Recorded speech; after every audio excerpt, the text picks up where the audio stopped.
Show the back of your thumb on camera. Look at where your thumb is on this ball. Like, you don't have a good grip on No, that. I don't.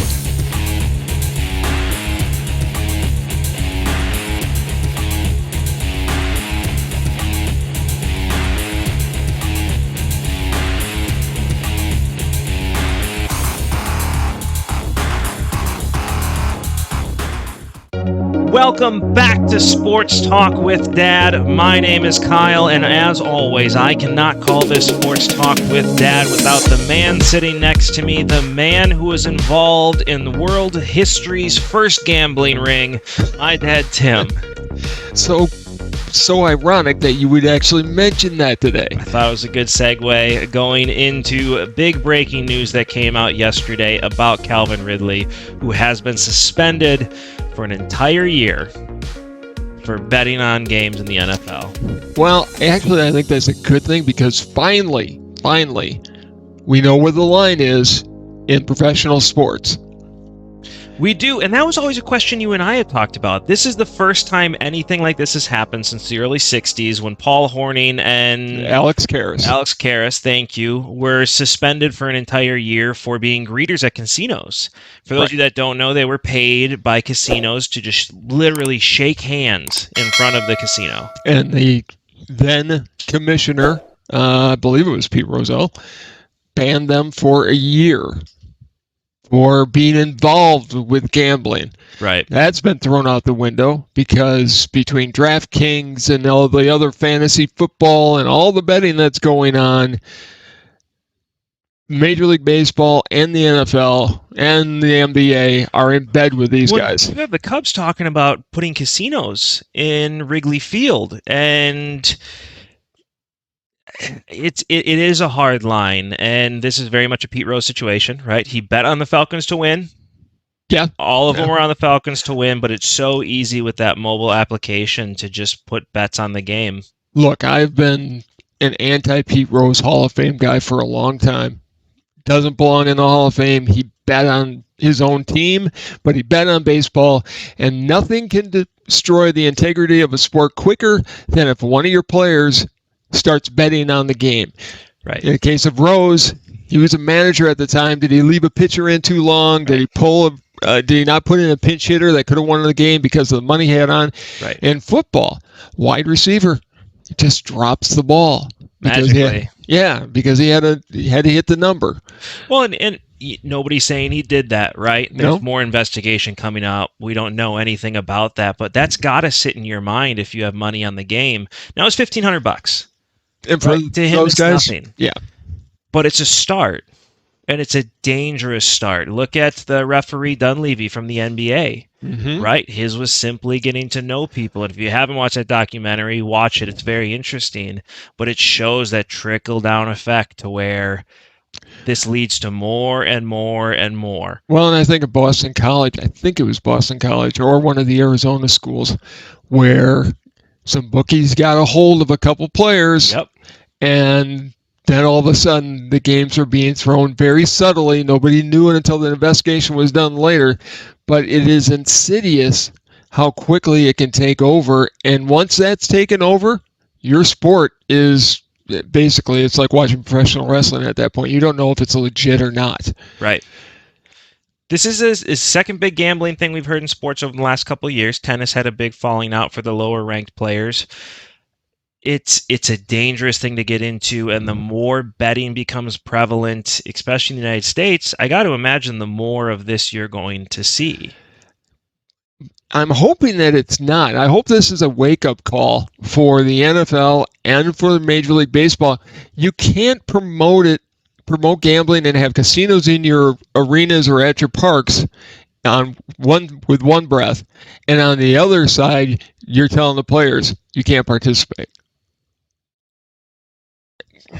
I don't know. I mean, you definitely can, and that's what the NFL is doing right now. They're saying, listen, this is about the integrity of sport, $1,500. We don't care how little money was bet on the game.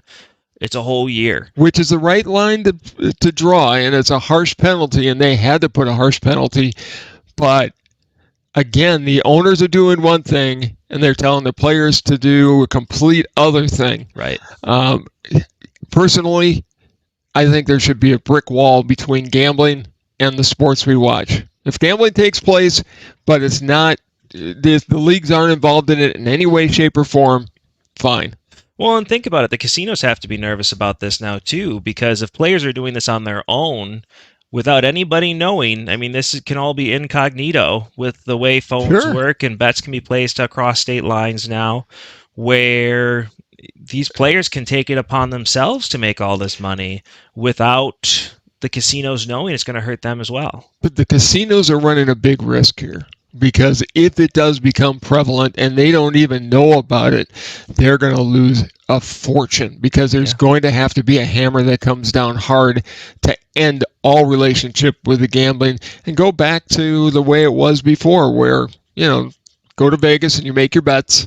Right. But keep it out of the game. But you got sports teams in Vegas now, and you're going to have more sports teams in Vegas now. Yeah. I've talked about it. I think that the A's should probably move to Vegas. And I'm not opposed to teams being in Vegas, but gambling, like any other addiction, sneaks up on you, and lives can be ruined very quickly by it.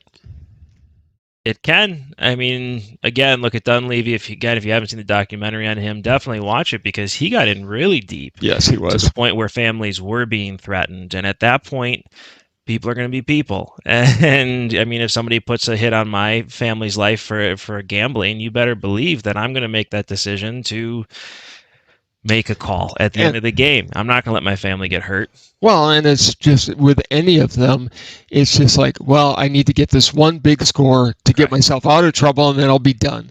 Well, the fact is, you're never done.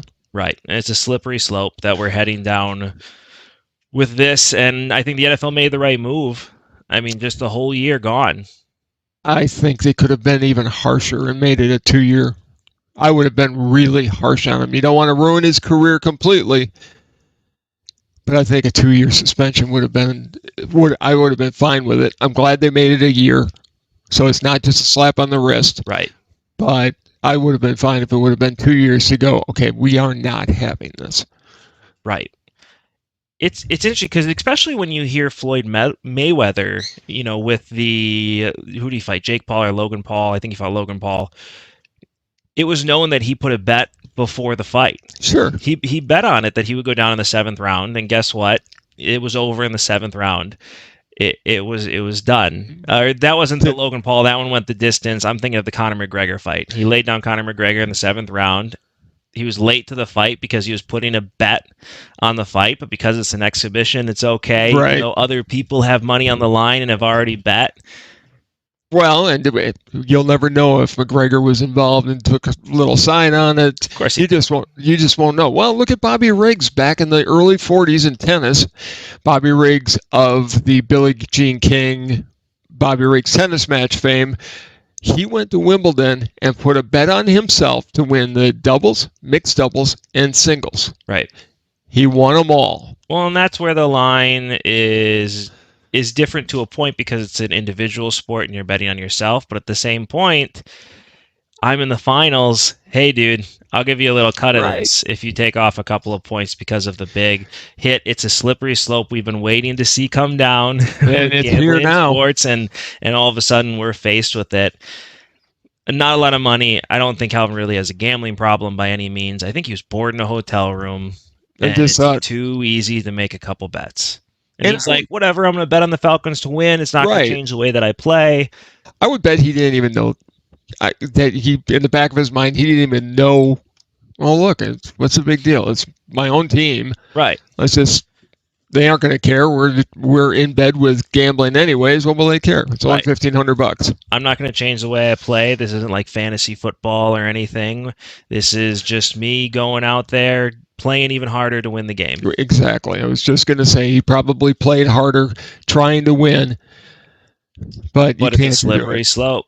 It's a very slippery slope. NFL made the right decision. On lighter notes with this one, we do have, after free agency, we do have the NFL draft coming up, and there's been a lot of conversation around the quarterbacks, or lack thereof, quarterbacks in this league. I watched the combine off and on last week.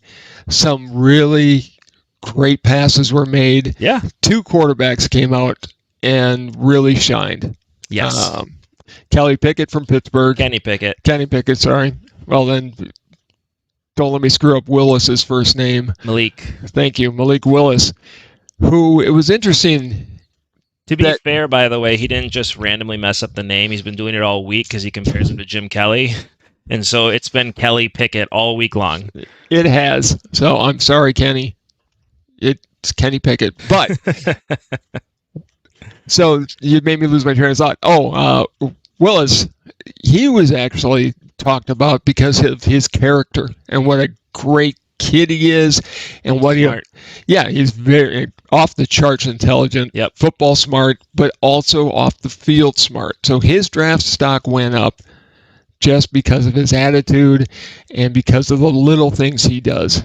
Right. You know, there was also that old story that they did in draft day where you put up a $100 bill in the back of the playbook to see if anybody notices it.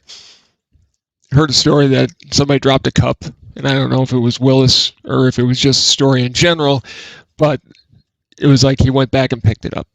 Willis did. Yeah. Yeah, the story goes one of the scouts out there dropped a cup on the field. Willis ran by it, so did a bunch of other players, and Malik Willis actually went back and picked up the cup and threw it away. And it just shows there's little things, and there's carrying on the field. You know, it's something could happen if somebody steps on this cup. We just need to make sure there's not garbage on the field. Well, and it separates him from some of the other quarterbacks that are out there. The Johnny football guys. Johnny Manziel. Johnny Manziel. I was going to say Mandel, and I didn't want to screw it up. Johnny Manziel, who from the time he was playing in college, the time he came out, character was always that nagging issue. It was. Got to the NFL and proved the issue Malik Willis is going to have is going to be coming from Liberty. He plays in a very small school. Now, he can throw the ball a million yards down the field. He's extremely mobile. Reminds me a lot of Robert Griffin III. I was going to say Michael Vick. Very much a Michael Vick player as well. The only reason I say Robert Griffin III, because Robert Griffin III had a cannon as well, just like Willis does. Robert Griffin III, I still think, should have been much better in the league. He just got hurt and was played when he should have been played, and he just had bad people in his camp. He had very bad people in his camp. His agent should have allowed him to play and just made him sit. But getting back to... But he reminds me a lot of him, and the big thing is you need a place where he can sit for a few years, you know, to get the Rodgers treatment. He's not going to be ready coming out the gates. I think he's going to be either the first or the second quarterback taken. The other one in conversation is Kenny Pickett, and the big story with Kenny Pickett is this guy's got 8.5-inch hands, which is exactly my size hands. Yeah, and that's the awesome thing about this is, you know, he's compared a lot to Joe Burrow, who has 9-inch hands, which I have 9-inch hands. We've measured them out. You have 8.5-inch hands as well. Yes. So we have a little experiment here to give this a different feel. Is we have a college ball here. And we got the Duke, an actual NFL ball as well. Both of these are pumped up to 12.5 PSI. We did check those, make sure they were good to go. For those of you that don't know, 12.5 PSI is the minimum requirement for an NFL football. Unless you're Tom Brady. Unless you're Tom Brady. Then it can be. I couldn't resist. Sorry. Sorry, New England fans.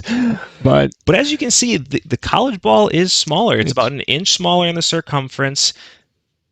And easier to hold. I look at 9-inch hands. I can really get my hand around this and hold the ball. I can hold it very much Roger style. That's how I hold it. And he wears gloves. He does wear gloves at all time on both hands. And so in college, you know, this ball you can run around with a lot easier, and you can fire this ball without a problem, especially with the glove on. Now, when you go to the NFL ball, which is much bigger, and just to show again, 9-inch hands here, it's hard for me to grip this ball. I don't know how Burrow does it. I don't either. And we were talking about it. The biggest thing is not going to be, you know, he proved in the combine that he can throw it a mile long, but he's going to get slapped at all the time, and it's going to come out very easily.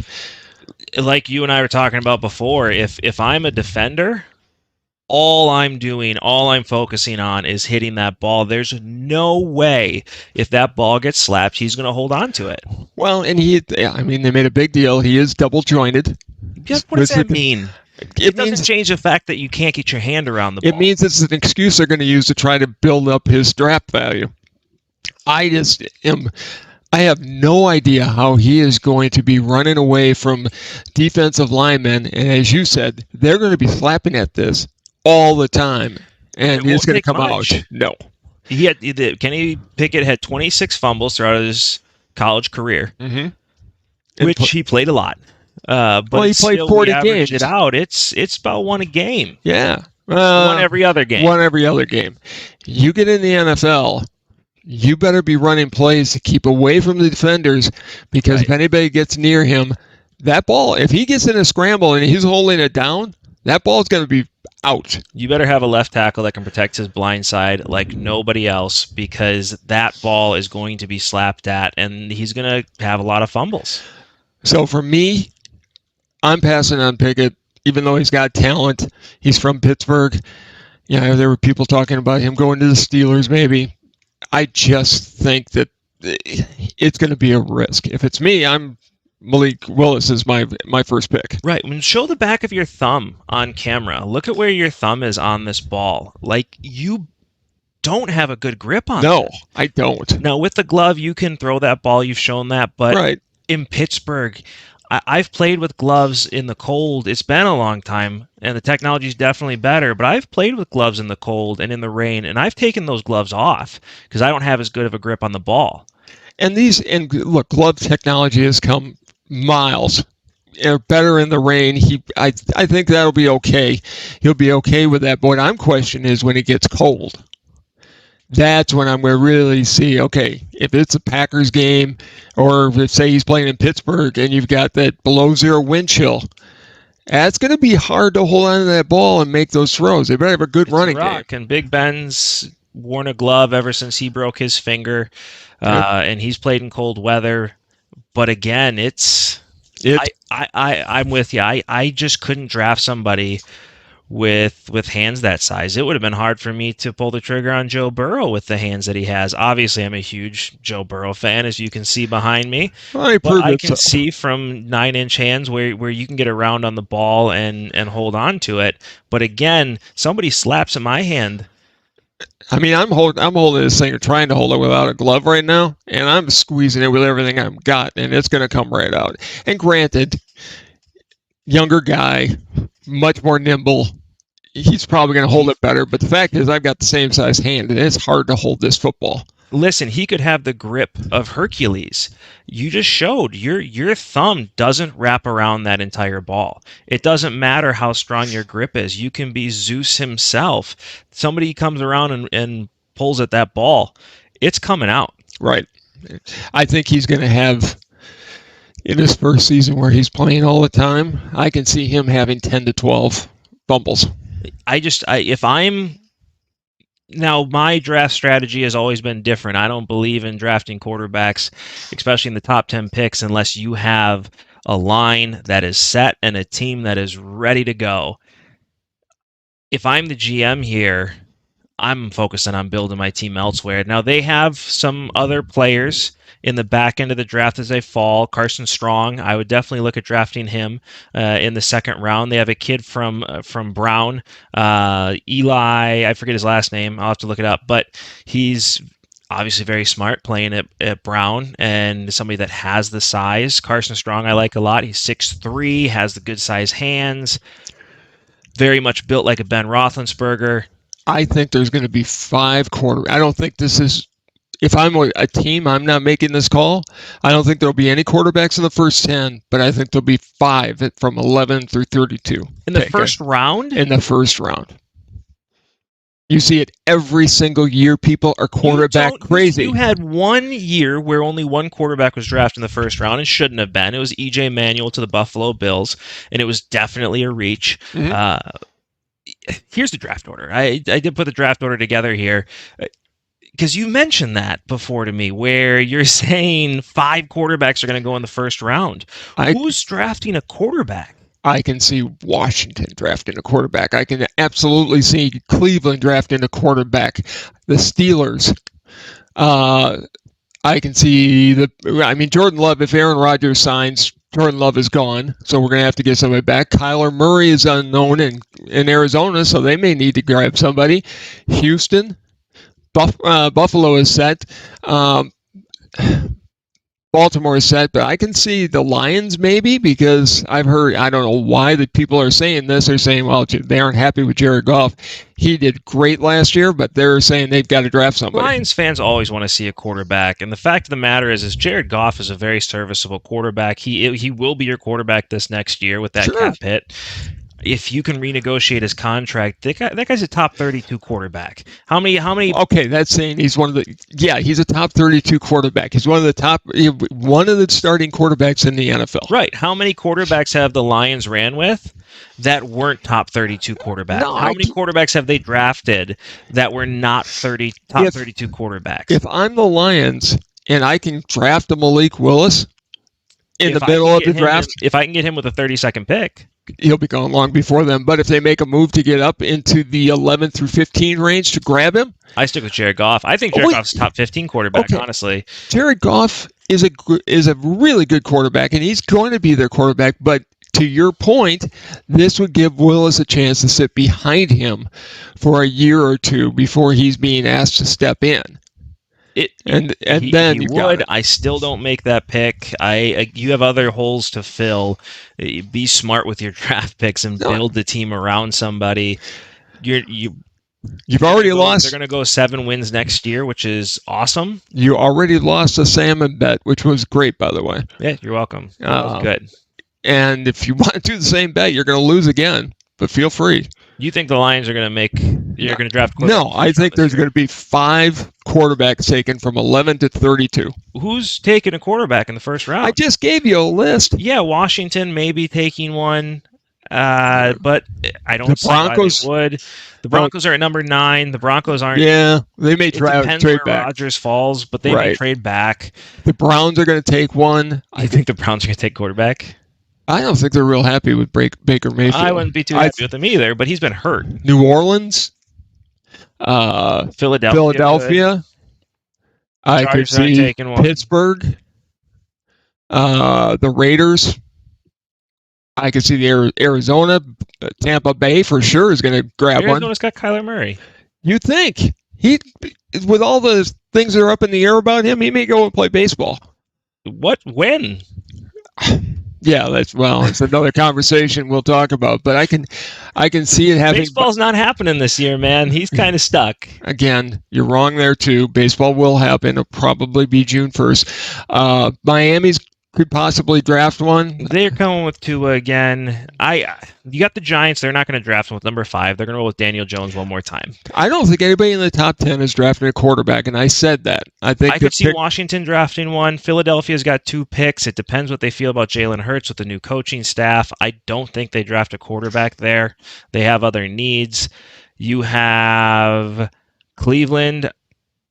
I don't think they're going to go. They have other needs again, where they need to figure out. The only reason I think Cleveland could take one is what the heck happened with Odell Beckham Jr., because that is coaching and Baker's fault for not getting him the ball. Absolutely. Throw him the damn ball. I mean, Philly's got 3 picks in the first round. They could definitely draft a quarterback. Tampa Bay has a kid they drafted last year. I think they're going to want to see what happens with him. You're going to have somebody to back him up. I can see him making. I can absolutely. They got Blaine Gabbert there, who's been their perennial backup. 5 from 11 to 32. Mark my words. What's the bet? I'd say we could go to a game, but again, I tell you what. Here's a game. Here's the bet. We'll take the kids, and we'll go and see the Milkmen play, because minor league baseball is still going to happen. Or the Admirals. Or the Admirals. Minor league baseball. I love minor league baseball, and I think kids would have a great time at it. So. If loser pays for the tickets and all the stuff at the game. It has to be 5 quarterbacks drafted in the first round. 5 from 11. 5. So you're thinking Kenny Pickett's going in the first, which he probably will. Willis you're thinking Malik Willis, who probably will. Right. You're probably thinking Sam Howell from North Carolina is going to go in the first round. I don't see that happening at all. Strong is going to go. I mean, I take him over Sam Howell, and then you have Matt Corral from Ole Miss. Honestly, I'm not touching him in the first round. I could see 3. I could see the Packers doing something stupid and drafting a quarterback again. They're not going to do that. We have enough problems. It depends on what happens I could with see Rodgers. Carson Strong going in the first round. I think his draft stock's going up, and I think he's the best quarterback in this draft, personally.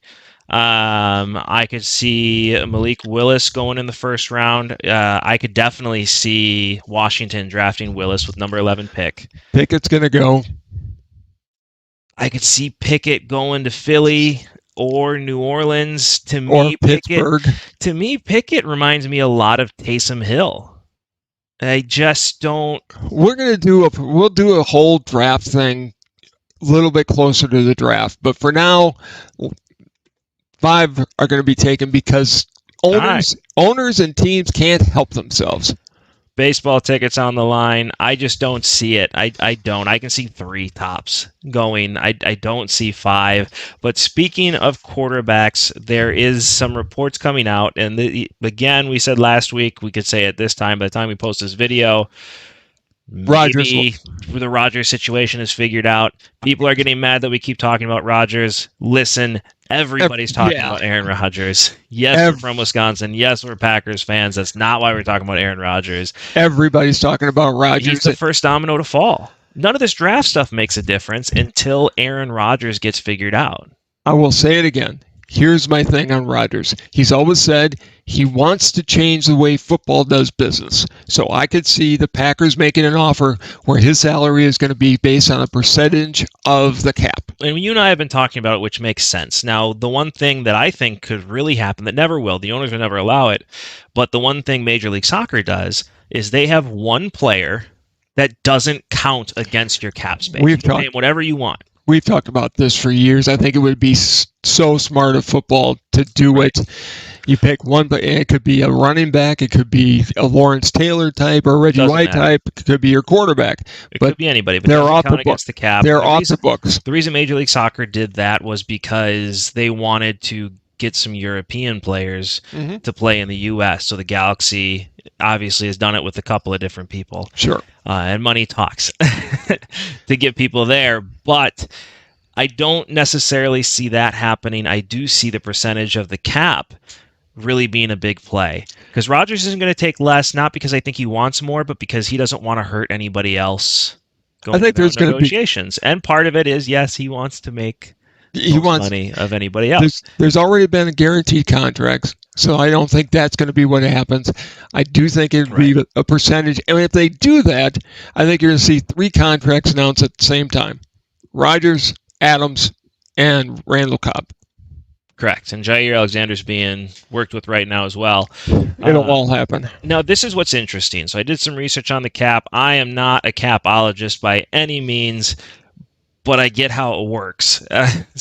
You said you were going to get Russ Ball to show up today. What happened? I don't know. He might be busy doing a couple other things. I don't know. Might have a little other things going on. But this is how the cap works. For those of you that don't know, this is the breakdown of the cap. So to get that number, you take the base salary, you get your bonuses in there, and that equals your cap hit. Now, guaranteed salaries, you'll see in big red letters, guaranteed salary does not count against the cap. So a signing bonus and guaranteed salary for the year doesn't count against the cap. So with how these contracts are being worked out right now and how they've been pushing him back is those base salaries, it's the same thing with Patrick Mahomes, are only like $1 million for the base salary, and a lot of it's in bonus form. Right. You've got to look at the total package of the contract, and I think Rodgers is going to be 3 years, $150 million, or 4 years, $150 million. Now, there's a way to make it $150 million without it hurting the cap, and I think that's the route they're going to go in a very different situation. Because you look at it here, this has got to be difficult with the way contracts are written out now. Because look at his percent against the cap: 11%, then 14%, then 10%, then 14% again. Now 21% of the cap is going to Aaron Rodgers this year, and that's just got to be a nightmare every single year to figure out. Okay, what do I got to do? You're constantly negotiating with your top players and renegotiating with them just to try and make that cap hit less. Well, and the reason I think that Rodgers' contract is going to be a set percentage of the cap is because next year they get a huge influx of TV money. So this will reset how quarterbacks or how teams are signing their top players from now until the end of time. Correct. Now I'm going to go back to this, but I did the math and I broke it down. So the 2022 NFL cap is $208.2 million. That's how much you can pay your entire team, is $208.2 million. Unless you're the Jaguars, then you pay $70 million. But, this is what it's going to come up to for the Packers. This is where they're hurting because they're at about 240 right now. Okay. Right here, you could pay Rodgers $50 million a year. You give him 13% of the cap. That's his salary. There's no more bonuses. Now, you can't do this for everybody, right? Because there's incentive ladens where they get paid more for MVPs and everything like that. But I think at this point, Rodgers has earned this. He gets 13% of the cap. His salary becomes $27.6 million. That's his cap hit. Go on. You make a signing bonus of $50 million. And you give him a guaranteed salary every single year, which doesn't count against the cap as well, for $6.33 million. And where does that get you close to $50 million? That gets him exactly $50 million a year. So the signing bonus doesn't count against the cap. That's a signing bonus. Correct. Guaranteed salary doesn't count against the cap because it's guaranteed salary. You're giving him 13% of your cap for the next 3 years. No matter what that is, it's 13% of the cap. And that's your cap hit. And that's your cap hit. So it doesn't matter if your salary cap's $260 million next year, 13% of that is going to Aaron Rodgers. Well, and 13% is a realistic number because it's all set. But I've said it before and I'll say it again. This is all funny money. The Saints have been over the cap for the last 10 years, and they always figure it out. Because you're constantly renegotiating. And again, look at it here. You're constantly renegotiating because of the percentage of the cap that the player has. That's why these guys are so quick to sign extensions, because you're lowering that cap hit right away to build your team. Well, now Rodgers is sitting at $46 million against the cap, which is 21.7% of the cap right now. Do you know why I think that Rodgers is coming back and they've got this deal done and they're not worried about the cap anymore? Because it was in the news today that the Packers are in play to try to get Von Miller. So while they cut Za'Darius Smith, he didn't play a lot at all last year. And Amari Cooper is apparently being cut by the Cowboys. So, if they can go out and bring in a Von Miller to replace them, they've got the money. They're going to figure this out. And I think Rodgers announces tomorrow and I could be completely wrong on that. It's Rodgers, but I think he's going to be a Packer for life. Listen, it's today or tomorrow. It's either Tuesday, Wednesday. He's going to announce that he's got to make an announcement soon. The 16th is the beginning of the league year. Free agency starts. That's where he's got to make the announcement, so he's not hurting anybody in the league, because he is the first domino to fall. If he doesn't, people are already calling him selfish, and I don't think he's selfish. I think he's a smart guy, and he is going through the numbers. I think that a lot has been worked on the back end. I think they already have the deal in principle done. I think Rodgers likes the attention. Oh, my God, yeah. It's always been about Brady and Manning, and now it's all about Rodgers. It hasn't been that way before. Well, and you said this back in 2007, that Rodgers would be a bigger diva than Brett Favre ever thought of being. And he is. And he is. But he hasn't done the same thing Favre did. No, he didn't. And I don't want to hear people glorify Favre anymore, because Favre every single year, I'm going to retire, blah, blah, blah, blah, blah. Come beg me to come back. Rodgers has said once, I'm still contemplating. Right. Favre held out until June. Not coming back. And really held up the team. I think Rodgers loves the Packers, the state of Wisconsin. I think the one thing that is never brought up is the respect he had for Bart Starr. And he saw Bart Starr being a part of the organization. Bart took him aside when he was drafted. Right. Encouraged him on how to learn from Favre, and just, your time will come. Right. I think he would like to retire a Packer. I just do. I think so too, but as we've learned from off the field, Rodgers does have commitment issues, and we're seeing it here. I think that's more than anything. I think Rodgers more than anything would love a one-year contract. Well, that's not The happening. Packers aren't doing that. They'll do 3 years. But I think coming to this, Rodgers gets exactly what he wants. He gets to change the way the NFL does contracts forever because it's now a percentage of the cap.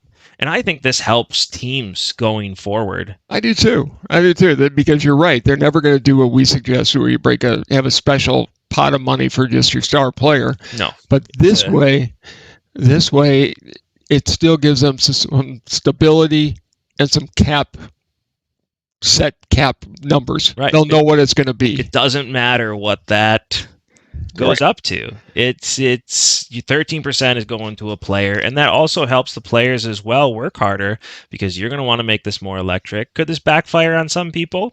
Yeah. Albert Hainsworth backfired. You find that every single time.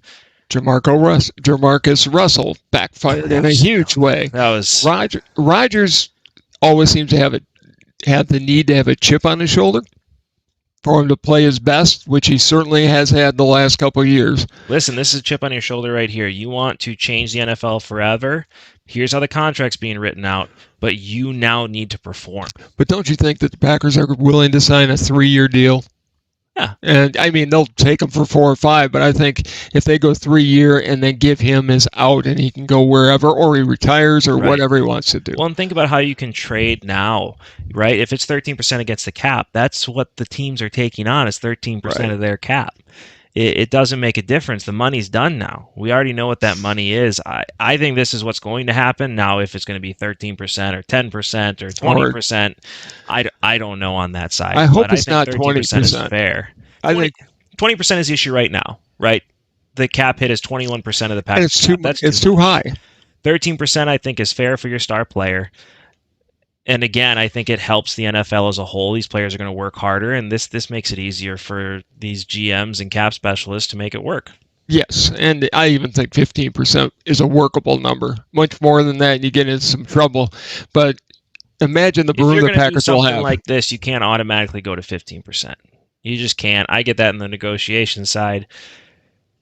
Look, I wouldn't be surprised if the Packers are playing Rodgers for the next 20 years after this is all said and done. They'll work out a service contract. Sure. For sure. He's going to be a part of the Packer family for the rest of his life. And I think he knows that, which is why he has been so careful about how he's approached things. He's made a couple of dumb comments in the public, but he's always backtracked on those. Has he, or have other people made it seem like it was about Schefter? Looked like Adam Schefter last year around the draft ended up looking very foolish what he did. I just mean he's made, especially when it came to him finding out he wasn't vaccinated and his comments that Friday, that he made himself look silly, but he's never said anything bad about the Packers. He's never done anything to really hurt the organization. No, he hasn't. And as a matter of fact, the whole blow up last year around after Schefter's comments, you notice that Rodgers never said a word. Everything was done behind the scenes. He laid out his problems early in the year. Yep. You like it or not, Rodgers is crazy smart. He is. And the Packers know what they've got. I think they sign him, and I think the Denvers and the Tennessees and the Pittsburghs of the world are going to have to find another solution. Well, and that's where it comes into play, because that is the first domino to fall that leads into all of this. I mean, all of the draft and everything is pointless to talk about until Rodgers announces where he's going to go. And again, I think the reason he hasn't announced is I think that he likes the attention. He does like the attention. And I don't blame him. It's fine. He's just it's go time now. He now needs to make a decision. I think the reason he hasn't said anything is not only he loves the attention, but he's also letting the Packers work behind the scenes to get Davante Adams and Randall Cobb's not going to be a big issue to get done. It's going to be a low contract. They've got to get Adams done. They got to get Adams done. And I think they're working on two signings are going to be announced at the same time. It's going to be Rodgers and Adams because they are very much a package deal. I think you're absolutely correct, and we'll see. Again, the dominoes are going to fall soon, but all I know is that if Rodgers does leave, I don't want to see Mr. 8.5-inch hands. No, I don't want to see that cold of Lambeau Field. I've told you who I would like to see bring him back to Wisconsin. I don't think Russell Wilson will be back here. I think it'll be the perfect trade. It is, but I don't think it ever happens. I think it'll be like a Jimmy Garoppolo. Somebody else will get this to be a stopgap because it's not going to be Jordan Love. No, I think his time in Green Bay is over. Done. Yes. I think the decision's been made there. We made a mistake. Well, we didn't make a mistake. I was going to say Gutekunst made a mistake. Gutekunst made the mistake. And then we can, we'll talk more about the draft. And there's a lot of different things that are be going into it. The draft is always a very fun day.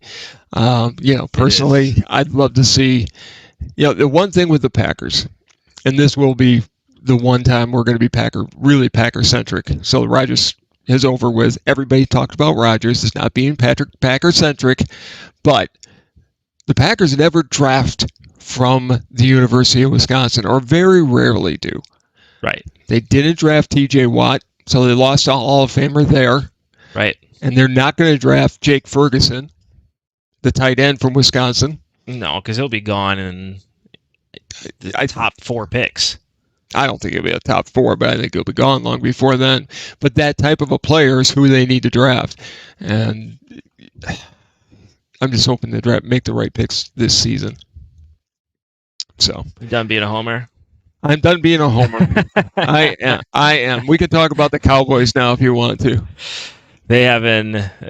If I'm Mike McCarthy, I'm shaking in my boots. He's got to win this year because Sean Payton's sitting on the outside looking in. Jerry Jones is just begging Sean Payton. He's going, we'll give you a year off. Yep. And then you'll be the head coach. McCarthy is Super Bowl or bust this year. It is. Have to win now. And I don't think speaking of quarterbacks, Dak Prescott has been a good quarterback, but he's not going to get you to the promised line. I think that's clear. I mean, we haven't seen Dak Prescott truly healthy in 2 years.